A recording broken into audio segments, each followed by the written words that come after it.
Olá, boa noite, graça e paz, tudo bem com você? Espero que tudo esteja bem. Se não tiver tão bem assim, continue orando. Deus é Deus de misericórdia, de bondade, de amor. Amém? E por falar em oração, nós vamos continuar nossa reflexão na oração do Pai Nosso, hoje no versículo de número 10 do capítulo 6 do Evangelho de Mateus. Ontem nós falamos sobre o versículo de número 9. E o versículo de número 10 diz assim: Venha o teu reino, faça-se a tua vontade, assim na terra como no céu. Bom, como tem sido a sua oração? Qual é o conteúdo da sua oração? O que faz parte da sua oração? Você tem orado aquilo que é o seu cotidiano, as suas necessidades, seus sentimentos, emoções, aquilo que você tem vivido no dia a dia? Ou você tem feito orações que são orações aprendidas, que não têm a ver com, não tem relação com o seu dia a dia? E por que eu faço essa pergunta? Porque se você observar comigo, a oração do Pai Nosso, ela começa com os interesses de Deus. Por exemplo, no versículo 9, santificado seja o teu nome. Versículo 10, venha o teu reino, faça-se a tua vontade. Então ela começa com os interesses de Deus, só depois vai tratar da necessidade do homem, que é a necessidade de pão, a necessidade de perdão e a necessidade de livramento, que é livra-nos de todo mal. Então, essa oração ela tem muito a nos ensinar. Ok? Começamos com os interesses de Deus, depois partimos para nossa necessidade. Então, venha o teu reino. O reino de Deus é um assunto teologicamente muito extenso na palavra do Senhor, pois fala do passado, fala do presente, fala do futuro. Em cada época da história da humanidade tem uma nação que é a potência do mundo, que está governando, e isso muda conforme o decorrer da história. Mas o governo de Deus, ele não sofre alterações. Ele é imutável, ele é soberano e ele atravessa os séculos, até mesmo porque é um governo espiritual. Quando nós partirmos para a eternidade, estivermos diante de Deus, nos será revelado todo o seu governo, como Deus conduziu todas as coisas, sempre foi soberano diante de todas as coisas. É um governo que jamais será vencido, jamais será destruído. Bom, a fé cristã, ela tem raízes profundas na esperança, uma esperança fundamentada em um Deus vivo e um Deus verdadeiro, e um Deus que tem propósito na minha vida e tem propósito na sua vida. Que Deus cumpra os teus propósitos na sua vida, e que isso seja verdadeiro, que seja uma oração vivida e não simplesmente aqui quando a gente vem e lê aqui no texto a palavra de Deus. Amém? É a respeito disso que Jesus vem falando em Mateus 4,17. Arrependei-vos, pois está próximo o reino de Deus. Mateus capítulo 13 vai falar de uma parábola, a parábola do semeador, onde o terreno é o nosso coração, onde a semente é a palavra e o semeador é aquele que prega o evangelho. Aquele que prega o evangelho lança a semente e essa semente cai à beira do caminho, vem as aves e logo leva essa semente e ela não frutifica. Depois lança em outro terreno, esse terreno tem pouca terra, mas embaixo dessa pouca terra tem uma grande quantidade de rocha, então ela não cria raízes, ela não sobrevive por muito tempo. E é lançado em outro terreno onde os espinhos, os abrolhos crescem, sufoca essa semente e ela também não frutifica. Assim, para falar do dia a dia, das coisas dessa vida, da correria dessa vida, do sistema desse mundo, das coisas que nos prendem, que nos sufocam, que sufocam o evangelho em nós. Mas há uma semente que é lançada uma terra boa, onde frutifica a 100, a 60 e a 30 por um, que é quando o evangelho é lançado, a pregação é lançada, a palavra é lançada e ela é internalizada e ela gera vida. E nós passamos não a ler a oração do Pai Nosso, mas nós passamos a viver a oração do Pai Nosso. E viver a oração do Pai Nosso é um grande desafio. Amém? Faça-se a tua vontade, ó Deus, se não a minha. O Evangelho também nos diz aquilo que não é o reino de Deus. O apóstolo Paulo, ao escrever aos Romanos, no capítulo 14, versículo 17, vai dizer: o reino de Deus não é comida e nem bebida. Porque ali no capítulo 14, capítulo 15 de Romanos, há dois grupos conversando, discutindo sobre o que pode comer e o que não pode comer.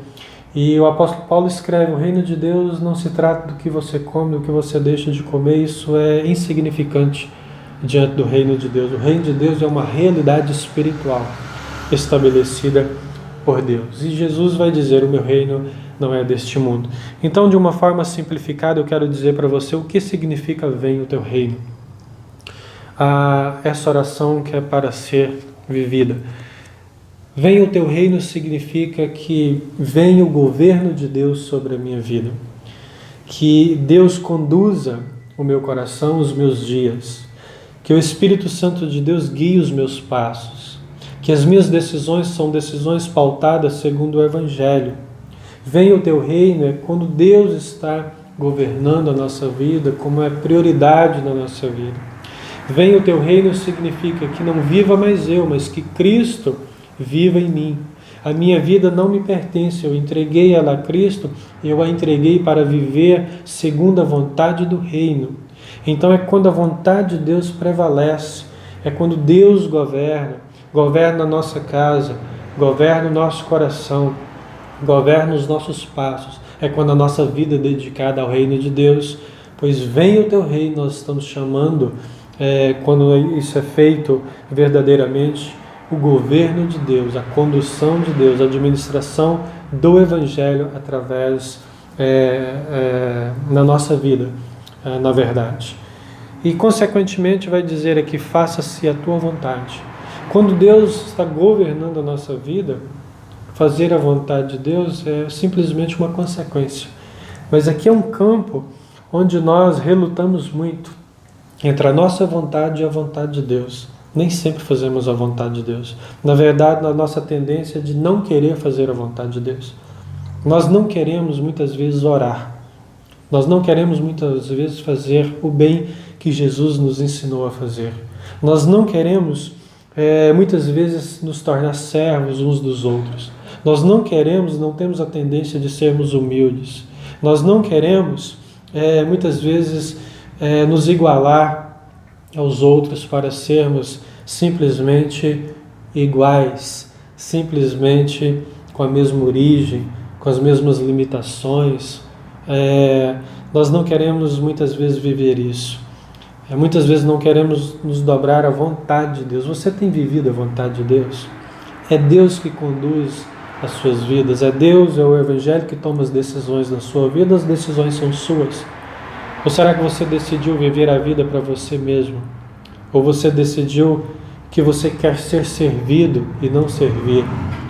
Ou você decidiu que a vontade que vai prevalecer é a sua e não a vontade do Evangelho? Como você tem vivido essa oração? Eu vou dizer algo para você que talvez te escandalize com relação à vontade de Deus. Quero abrir aqui no Evangelho de Lucas, capítulo 22, você pode conferir aí na sua Bíblia. Capítulo 22, versículo 42, diz assim, dizendo: Pai, se queres, passas de mim esse cálice. Contudo, não se faça a minha vontade, e sim a tua. Aqui é Jesus orando, Jesus no Getsêmani, falta poucas horas para que Jesus seja crucificado, e ele numa profunda angústia, numa profunda agonia, um profundo sofrimento, ele passa a hora orando. Ele vai orar uma vez, depois ele vai orar pela segunda, pela terceira vez, ele passa a madrugada orando, porque grande é o sofrimento. Daqui a poucas horas Jesus vai ser crucificado, uma dor, uma crucificação, uma via dolorosa, e ele vai orar ao Pai dizendo: Pai, se queres, passa de mim esse cálice. Mas quando Jesus persiste na oração, durante aquela madrugada, ele volta e diz: que não seja feita a minha vontade, mas que seja feita a tua vontade. E a vontade de Deus para a vida de Jesus foi que Jesus fosse crucificado para que nós pudéssemos ser salvos. Há muitas pessoas que têm crido em uma vontade de Deus como a vontade do conforto, como a vontade simplesmente de uma prosperidade financeira, simplesmente de uma cura. E eu pergunto para você, foi essa a vontade de Deus para Jesus? Foi esse o plano, foi esse o ministério de Jesus? O que Jesus disse ali na oração? Que não seja feita a minha vontade, então, Pai, que seja feita a tua vontade. A vontade do Senhor prevaleça, o teu reino, que ele venha e que ele cumpra. Se essa é a tua vontade, então que seja feita a tua vontade, Pai. E é assim que nós temos que viver. Então, muitas pessoas têm vivido um evangelho que é o evangelho de ser servido e não de servir. E eles perguntam, mas eu não posso ter coisas boas, eu não posso viver as bênçãos, eu não posso viver a prosperidade. Isso nós vivemos quando vem o reino de Deus sobre a nossa vida e quando fazemos a vontade do Senhor, nós somos consequentemente abençoados. E abençoado com coisas eternas, não simplesmente terrenas. E Jesus vem pregando: aquele que quiser vir após mim, negue a si mesmo, toma a tua cruz e siga-me. É percorrer o caminho que Jesus percorreu, é sacrificar muitas coisas na nossa vida para servir alguém, para servir no reino, para ser útil no reino. Eu sei que muitos têm buscado uma mensagem confortável, que não é uma mensagem do Evangelho. E se você observar a mensagem de Jesus, essa é a mensagem da conversão. Fazer a vontade de Deus. Às vezes nós repetimos isso aqui, mas não vivemos isso aqui. Então, seguir a Jesus é ter uma vida útil no reino, uma vida disponível para o Senhor. E Ele vai dizer: faça a tua vontade assim na terra como no céu. Como que você acha que é no céu? Como que os anjos se comportam no céu? Será que lá no céu algum anjo chega diante de Deus e fala assim: eu cansei, eu não quero ser mais querubim, agora eu quero ser serafim, eu quero mudar de patente para ter uma vida aí mais dinâmica? Ou algum anjo vai chegar diante de Deus e vai dizer assim: eu não quero mais ir atender aquele teu servo lá na terra, não quero mais levar as bênçãos para ele, não quero mais guardar a vida dele, não quero mais receber ordens dessa forma, eu quero ficar aqui te adorando 24 horas, eu quero mudar de função.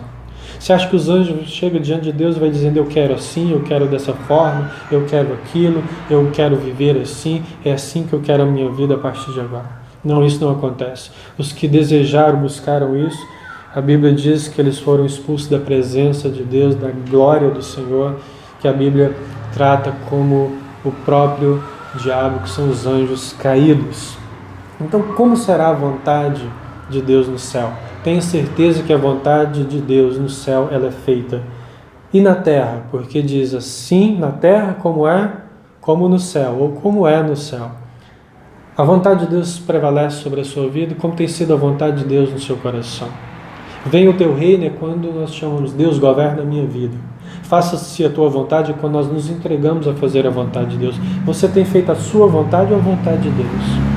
As coisas que você faz no dia a dia, todas as coisas que você faz, comece a pensar em uma por uma. Elas têm a ver com você ou elas têm a ver com o reino? Elas têm a ver com você ou com a vontade de Deus? Elas têm a ver com você ou têm a ver com o seu irmão? Todas as coisas que você faz, quantas delas têm a ver com você? E quantas delas têm a ver com o reino de Deus? Então, nós temos que pensar e refletir sobre isso.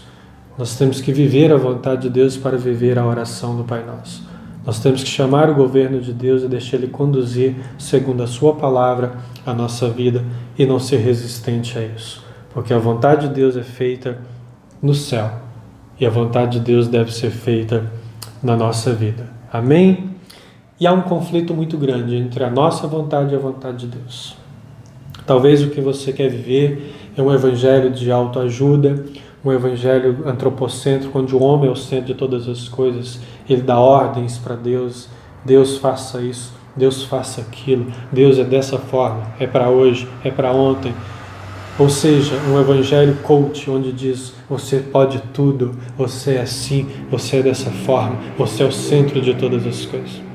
Se você ler o evangelho honestamente, com serenidade, você vai ver que o evangelho diz que nós somos homens pecadores dependentes de Deus, embora amado pelo Senhor. E você vai ver que o centro do universo não é o homem, é Jesus, é o próprio Deus. E a nossa vida depende dele. Você vai ver que esse evangelho de autoajuda, esse evangelho coach, esse evangelho onde nós colocamos Deus contra a parede, ele não é autêntico.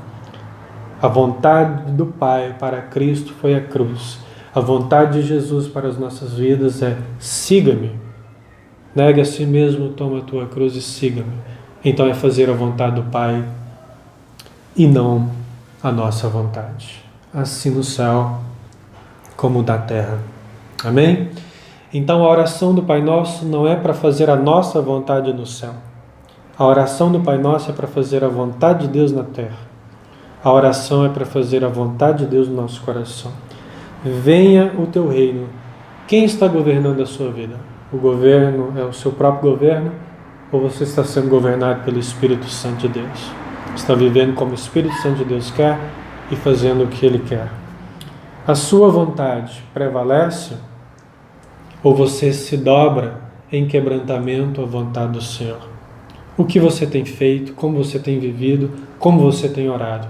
A oração do Pai Nosso é uma oração que você tem lido ou tem até recitado, mas eu te pergunto, você tem vivido essa oração? Essa é a grande questão do nosso dia a dia. Essa é a grande questão do nosso coração. Amém? Simples assim. Que Deus te abençoe. Amanhã nós estaremos aqui, vamos refletir sobre o versículo de número 11. Esteja conosco, nos acompanhe e que Deus abençoe a sua vida. Até breve. Fique com Deus.